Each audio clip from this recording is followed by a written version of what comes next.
Les livraisons de gaz russe via le gazoduc Nord Stream ont baissé ce mercredi matin à près de 20% de ses capacités, renforçant les risques de pénurie cet hiver en Europe. Après des années d'attente, la Croatie a enfin inauguré le pont de Pelješac qui relie le sud de son littoral au reste du pays. En raison d'une grève de son personnel au sol, la compagnie aérienne Lufthansa annule ce mercredi près d'1 millier de vols en Allemagne. Gazprom les avait annoncés, les baisses de livraison de gaz russe sont désormais effectives. Le gazoduc Nord Stream ne tournant désormais plus qu'à 20% de ses capacités. Ainsi, quelques 17,3 gigawattheures sont arrivés en Allemagne depuis la Russie entre 8h et 9h ce mercredi matin, contre près de 29 gigawattheures par heure en moyenne ces derniers jours. Avant la guerre en Ukraine, Nord Stream transportait jusqu'à quelques 73 gigawattheures par heure, approvisionnant l'Allemagne, particulièrement dépendante du gaz russe, mais aussi d'autres pays européens via la liaison passant sous la mer Baltique. Le président Poutine essaye de tester la détermination et l'unité de l'UE, dit cet analyste, et il va s'amuser en donnant un peu de gaz aux uns et pas aux autres, pour voir si les pays européens restent unis malgré tout. Jusqu'à présent, les gouvernements sont restés très fermes, mais cette situation fragilise le soutien de la population et de l'industrie, c'est un peu le danger, et c'est avec cela que Poutine joue. Pour tenter de prévenir les pénuries de gaz en Europe cet hiver, les 27 se sont accordés mardi sur un plan d'action. Ainsi, chaque pays devra faire tout son possible pour réduire sa consommation de gaz d'au moins 15% entre août 2022 et mars 2023 par rapport à la moyenne des 5 dernières années sur la même période. La Croatie célèbre enfin la réunification de son territoire avec l'inauguration en grande pompe du pont de Pelješac. Les Croates attendaient depuis de longues années ce pont qui relie la ville de Dubrovnik au reste du pays en contournant l'enclave bosnienne. Lors de la cérémonie officielle, le Premier ministre croate a défini ce pont comme le projet d'une génération, un objet de fierté. C'est un jour historique pour la Croatie. Je suis submergé par les sentiments de joie, de fierté et de gratitude. Ce pont de 2,4 km de long a été construit par un consortium chinois qui a livré l'ouvrage dans les délais prévus. Nous pouvons dire que ce pont est une illustration des relations cordiales entre la Chine et la Croatie. Ce pont témoigne également de la coopération entre Pékin et l'Union européenne. Les entreprises chinoises ont remporté le projet à l'issue d'un appel d'offres public dans le cadre d'une concurrence loyale et conforme aux principes du marché et aux règles de l'UE. Depuis des années, la Croatie voulait construire un pont pour enjamber la ville bosnienne de Neum. Des travaux ont été entamés une première fois en 2007 pour cesser peu après, faute de budget.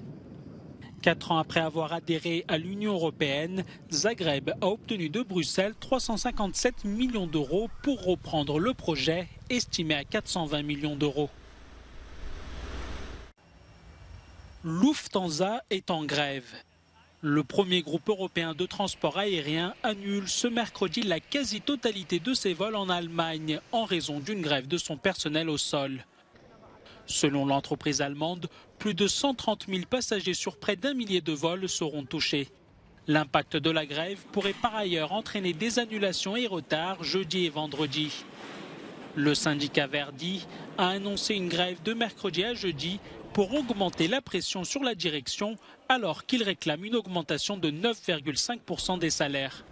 Le mouvement social intervient en plein pic de la saison des voyages, à quelques jours du début des vacances scolaires dans 2 régions du sud de l'Allemagne. Depuis la levée des restrictions sanitaires en début d'année, compagnies aériennes et aéroports peinent à répondre à la demande en forte hausse. Le secteur a perdu de très nombreux salariés qui n'ont pas été remplacés. La pandémie de Covid-19 trouve bien ses origines dans le marché aux fruits de mer de Wuhan. Une étude publiée ce mardi dans le journal Science confirme que la grande majorité des premiers cas de Covid-19 travaillaient ou habitaient à proximité du marché.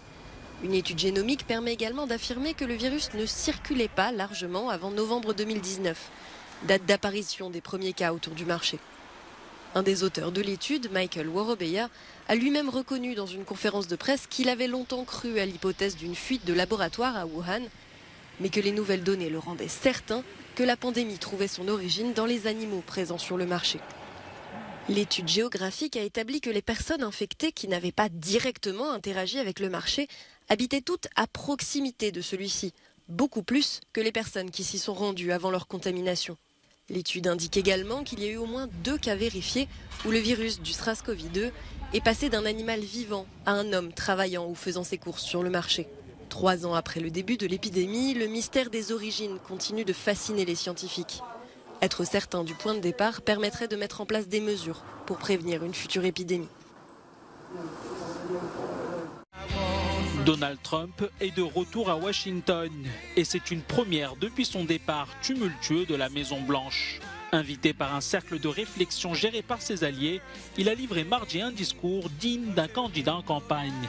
Il a notamment présenté un plan d'action pour le président républicain qui gagnera la Maison-Blanche en 2024. Je dis toujours que j'ai été candidat une première fois et que j'ai gagné, puis que j'ai été candidat une seconde fois et que j'ai remporté encore plus de voix. Nous avons obtenu des millions et des millions de voix en plus. Et vous savez quoi? Nous allons nous souvenir encore longtemps de cette histoire. C'était une véritable honte. Mais nous pourrions avoir à le refaire. Nous devons rectifier le tir. Nous devons redresser notre pays. L'ancien locataire de la Maison-Blanche garde une place centrale auprès des Républicains.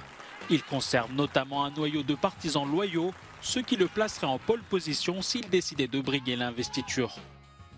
Donald Trump n'a jamais concédé sa défaite. Évoquant sans aucune preuve des fraudes électorales massives, il consacre depuis 2 ans l'essentiel de ses interventions publiques à dénoncer une élection volée.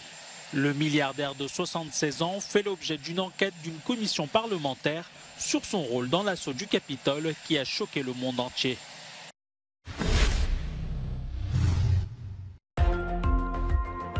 La nouvelle constitution est adoptée en Tunisie. Le chef de la commission électorale a annoncé un score écrasant, 94,6% en faveur du oui, mais à peine plus d'un quart des votants du pays est allé aux urnes. L'opposition tunisienne avait appelé à boycotter le vote, qui aura pour conséquence de renforcer significativement le pouvoir du président Kais Saied. Au moins 15 morts et 50 blessés lors d'une deuxième journée de manifestation contre les Nations Unies dans l'est de la République démocratique du Congo. 3 des victimes faisaient partie des casques bleus. La mission des Nations Unies est impopulaire en RDC. Leur présence est jugée inefficace pour lutter contre les luttes armées qui endeuillent le pays depuis plusieurs dizaines d'années.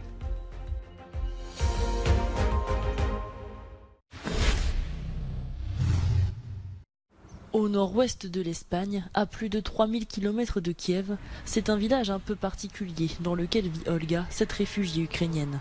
Elle est arrivée ici pour un voyage d'affaires 5 jours avant l'invasion russe. Depuis, elle est retournée chercher ses enfants pour les ramener dans leur nouvelle maison. J'ai essayé d'être plus positive et d'apporter ça à mon équipe, à ma famille. Nous devons comprendre que notre vie est ce qu'elle est en ce moment et que nous ne pourrons pas revenir en arrière.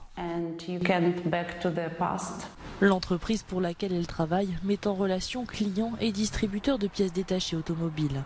Ouverte en Ukraine il y a 11 ans, la société compte depuis 2020 des bureaux en Espagne.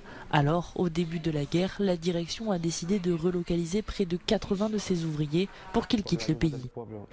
Grâce à l'aide des gens et de tout ce qu'ils nous ont fourni, on s'est progressivement ouvert. Et maintenant, presque tout le monde se sent très bien ici. En ce moment, vous pouvez demander à n'importe qui et ils diront que c'est comme une deuxième maison pour eux.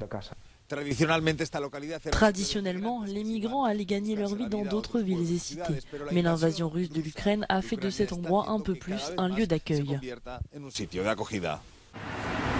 Pour preuve, depuis le début de la guerre, les entreprises locales ont accueilli à bras ouverts les nouveaux arrivants de l'ex-République soviétique. Ce restaurant a 3 nouvelles recrues. Elles sont arrivées au bon moment et pour plus d'entraide, j'ai décidé d'engager ces filles. Une centaine des quelques 4000 habitants du village vient d'Ukraine. Cette situation a provoqué un véritable changement dans cet endroit où la moyenne d'âge est de plus de 50 ans. Ils apportent de la fraîcheur et de la jeunesse car la moyenne d'âge est assez élevée. Ils apportent aussi la possibilité de créer leurs entreprises. Loin des différences d'âge et de culture, population locale et ukrainiens ont plusieurs choses en commun. Ce 24 août, ils fêteront pour les uns l'indépendance de leur pays et pour les autres la fête de leur saint patron local, Saint-Barthélemy.